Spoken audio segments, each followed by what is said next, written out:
अपने राजनीतिक जीवन में 15 साल तक मुख्यमंत्री रहने के साथ 15 बार राजस्थान का बजट पेश करने वाले अशोक गहलोत ने गृह जिले जोधपुर को अपने हृदय में रखा। गहलोत की संकल्पनाओं के अनुरूप सूर्यनगरी का विकास और सौंदर्य सुनहरा आकार पाते हुए नगरीय विकास की तेज रफ्तार पर है। देखिए ये खास रिपोर्ट। जोधपुर में शहरी विकास से जुड़ी विभिन्न गतिविधियां परवान पर हैं और इससे जोधपुर में विकास के साथ साथ सौंदर्यीकरण भी नजर आ रहा है। शहर के समग्र विकास और नगरीय विकास के आधुनिक सरोकारों की दिशा में मुख्यमंत्री अशोक गहलोत की मंशा के अनुरूप जिला कलेक्टर हिमांशु गुप्ता के निर्देशन में जोधपुर विकास प्राधिकरण निरंतर जुटा हुआ है। प्राधिकरण के आयुक्त नवनीत कुमार की देखरेख में जोधपुर देश दुनिया के अत्याधुनिक महानगरों की होड़ करने लगा है। इसी कड़ी में सीएम गहलोत 19 फरवरी को जोधपुर विकास प्राधिकरण के विभिन्न कार्यों का शिलान्यास और लोकार्पण उम्मेद राजकीय स्टेडियम में करेंगे। सम्राट अशोक उद्यान में 1,79,00,000 की धनराशि से पौंड में फाउंटेन लगाए गए। उद्यान में मियावाकी पद्धति से 1500 वर्ग मीटर क्षेत्रफल में सघन पौधारोपण किया गया। 40 विभिन्न प्रजातियों के करीब 4000 पौधे लगाए गए। धवा से फींच तक डामर सड़क निर्माण कार्य किया गया। 11 किलोमीटर की इस सड़क निर्माण होने से लोगों का सफर आसान हुआ है। वहीं नया तालाब के पुनरुद्धार कार्य के लिए 7,84,00,000 रुपए, बाईजी के तालाब और गंगेलाव तालाब के पुनरुद्धार के लिए 20 लाख रुपए का प्रावधान किया गया। नया तालाब नागौरी गेट के पुनरुद्धार के लिए विकास कार्य कराए गए।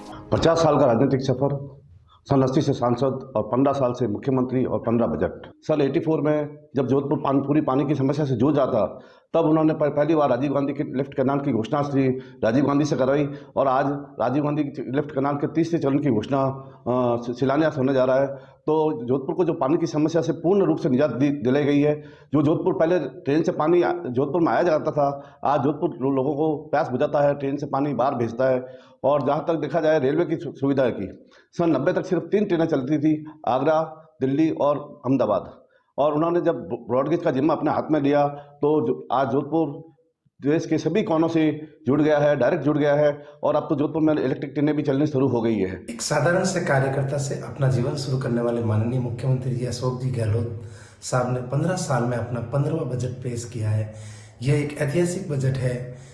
संपूर्ण राजस्थान में विकास के नए आयाम स्थापित हो रहे हैं और माननीय मुख्यमंत्री जी अपने गृह क्षेत्र जोधपुर में उनका विशेष लगाव है, इसलिए जोधपुर में उन्होंने काफ़ी विकास की इन 15 सालों में इतनी सौगातें दे दी है जिसकी कल्पना भी नहीं की जा सकती। आज संपूर्ण भारत में एक क्षेत्र में इतनी यूनिवर्सिटियाँ रहना एक बहुत ही खुशी की बात है जिससे कि समस्त जोधपुरवासी भी बहुत ही उत्साहित है। उनका हार्दिक अभिनंदन करते हैं। जोधपुर विकास प्राधिकरण परिसर में नवीन कार्यालय भवन का निर्माण कार्य के लिए भी 19,11,88,000 की राशि स्वीकृत की गई है और इसी के तहत यह कार्य करवाए गए हैं। राजस्थान के दूसरे सबसे बड़े जिले जोधपुर के विकास में मुख्यमंत्री अशोक गहलोत की महत्वपूर्ण भूमिका रही है। विकास पुरुष के रूप में उन्होंने जोधपुर को आगे बढ़ाया है। वर्तमान की बात करें तो यहाँ पे 26 से अधिक बड़े प्रोजेक्ट चल रहे हैं। मंडोर का स्वरूप बदल चुका है, अशोक उद्यान की तस्वीर बदल चुकी है। सड़कों से लेकर के जितने भी जो विकास के कामकाज हैं, वो जिस तरीके का जाल बिछाया गया है, लोग सदियों तक याद करेंगे और करे भी क्यों नहीं। जो कमिटमेंट उन्होंने कहा कि हर गलती कीमत मांगती है। अगर किसी ने काम समय पर नहीं किया तो उनको सजा भी मिली है। लेकिन जब चुनावी साल है, चुनावी साल से पहले पिछली बार और इस बार जो बजट दिया है उसे समझा जा सकता है कि जोधपुर को किस तरह से वो विकास के लिहाज से और आगे बढ़ाना चाहते हैं। सुमन सिंह गहलोत के साथ राजीव गौर, इंडिया न्यूज़, जोधपुर।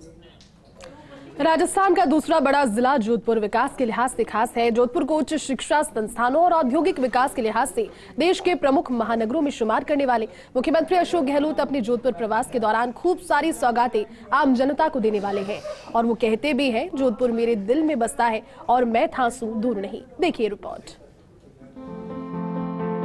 जोधपुर के विकास को लेकर मुख्यमंत्री अशोक गहलोत की मंशा मुताबिक प्रशासन अपना काम कर रहा है। जिला कलेक्टर हिमांशु गुप्ता द्वारा मॉनिटरिंग का ही नतीजा है कि जोधपुर विकास प्राधिकरण की ओर से मंडोर उद्यान में विकास कार्य करवाए जा रहे हैं। तो प्राधिकरण के आयुक्त नवनीत कुमार के निर्देशन में मंडोर उद्यान में 18,16,000 की लागत से एडवेंचर प्ले जोन एरिया विकसित किया जाएगा। एडवेंचर प्ले जोन से बच्चे आनंद ले पाएंगे और एडवेंचर प्ले जोन का काम मई 2023 तक पूर्ण होगा। उद्यान परिसर में टॉय ट्रेन चलाने का कार्य महत्वपूर्ण है। पर्यटकों को ऐतिहासिक देवल, अजीत पोल और देवताओं की साल म्यूजियम का भ्रमण कराया जाएगा। टॉय ट्रेन की बैठक क्षमता 30 सीटर है और इसकी लागत 30,80,000 रुपए है। वहीं प्रतापनगर जयपुर में निर्मित चौपाटी की तर्ज पर चौपाटी फूड कोर्ट का निर्माण कराया जा रहा है। शाला क्रीड़ा संगम गौशाला मैदान में खेल सुविधाओं के विकास कार्य होंगे। सुरपुरा बांध पर एम्यूजमेंट पार्क, डीपीएस सर्किल से बोरानाडा टोल रोड नवीनीकरण कार्य, अशोक उद्यान में नवीन स्पोर्ट्स कॉम्प्लेक्स कार्य, कायलाना झील पर पर्यटन सुविधाओं के विस्तार कार्य कराए जाएंगे। नगर निगम उत्तर की ओर से झमकू का झाव व घीवा गाँव में बरसाती नाले का निर्माण और झुमेर लाइब्रेरी नवीन भवन का निर्माण कार्य होगा। जोधपुर के सुपुत्र 3 बार मुख्यमंत्री रह चुके हैं और अशोक गहलोत जी ने वो काम किया है, हमेशा कहता रहता है मैं आपसे दूर नहीं हूँ, और वो यही बात साबित कर दी कि हम लोगों से वो दूर नहीं है। और 15 बजट किया तो हमेशा जोधपुर को प्रायोरिटी में रखा है और जोधपुर के लिए सब कुछ किया। आप देखिए शिक्षा के ऊपर कितना जोर दिया, पानी के ऊपर कितना जोर दिया, रेलवे के ऊपर कितना जोर दिया। हमेशा उसने बड़ा बड़ा काम करने का काम किया। एम्स जैसी जगह आज जोधपुर में ने बहुत बड़ा काम किया है। मैं ये कहना चाहता हूँ अशोक गहलोत जी को हमारी तरफ से, हमारी जनता की तरफ से बहुत बहुत धन्यवाद देना चाहता हूँ। हमारा जो यहाँ का आदमी 3 बार 5 बार तो एमपी जीत गए थे और 3 बार केंद्र में मंत्री बन गए थे और पर 3 बार भी मुख्यमंत्री बन गए थे। तो जोधपुर के लिए तो किसान आदमी, ऐसे आदमी अपन को मिलेंगे नहीं। हम तो पूरी जनता और लगभग 36 जाति ये चाहते हैं कि अशोक गहलोत जैसा आदमी, किसान आदमी है तो गरीबों का भला हुए। सर गरीबों पर इतना सोचा था, कहने की बात है, किसानों के लिए 200 यूनिट फ्री, 200 यूनिट जो किसान जो पानी ट्यूबवेल में कम होते हैं और वो पानी सिंचाई के लिए अभी 200 यूनिट फ्री दे दिया तो वो आराम से पेट पेरे करेंगे और आराम से आप गुजारा चला देंगे। तो इस खातिर ऐसी योजना लाए। ऐसी योजना बहुत ही अच्छी है, बहुत ही गरीबों के लिए, किसानों के लिए, गरीब आदमियों के लिए बड़ी अच्छी चीज है। मुख्यमंत्री अशोक गहलोत शहरी विकास से जुड़े विभिन्न कार्यों का शिलान्यास करेंगे। बहरहाल मुख्यमंत्री अशोक गहलोत का नजरिया भी है कि जिस शहर ने उन्हें पहचान दी है उसे वे कभी नहीं भूलेंगे और जनता के ट्रस्टी के रूप में काम करते हुए विकास के लिहाज से हमेशा समर्पित रहेंगे। राजस्थान के गांधी के रूप में पूरे प्रदेश पर विख्यात जननायक मुख्यमंत्री अशोक गहलोत ने अब तक 15 सालों में मुख्यमंत्री काल में 15 बजट पेश किए, मगर उनके हृदय में हमेशा जोधपुर बसता रहा है। और यही वजह है कि जोधपुर देश के महानगरों में विकास के लिहाज से शुमार है। वो कहते भी हैं मैं थांसू दूर नहीं। और जब आखिरी बजट जो रहा है उस बजट में भी दिल खोल करके अपने गृह जिले जोधपुर के लिए बहुत कुछ किया है। जब पहली बार सांसद बने तब से लेकर के जिस तरीके से रेल से, पानी से, उच्च शिक्षण संस्थाओं से और औद्योगिक विकास के साथ साथ अन्य विकास के जो सोपान तय किए हैं, उस वजह से यहाँ की जनता ने इसलिए प्रेम भी करती है। चौहान सिंह गहलोत के साथ Rajiv Gaur, First India News, Jodhpur.